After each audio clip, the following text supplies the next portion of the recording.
Let's simplify the rational expression n squared plus 9n over n squared plus 12n plus 27.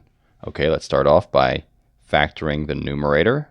N squared plus 9n. I see these two terms have a common factor, n. Okay, and if I divide n out of n squared, I'm left with n.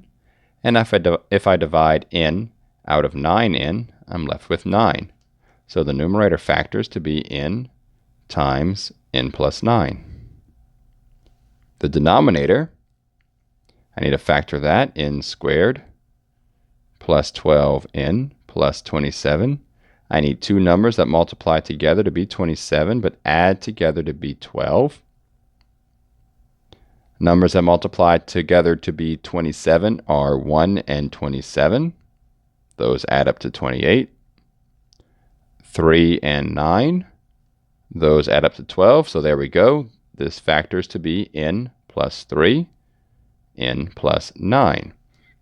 So I'll put n plus 3 times n plus 9 at the bottom here. Then I'll check for a common factor.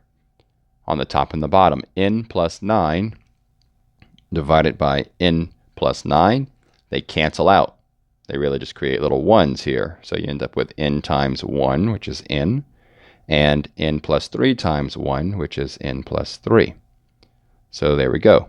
N over n plus 3 is the same thing, essentially, as n squared plus 9n over n squared plus 12n plus 27.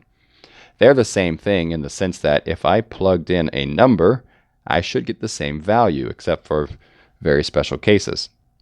And let's try that out. So let's plug in the value. It says x equals 3, but that should be n equals 3.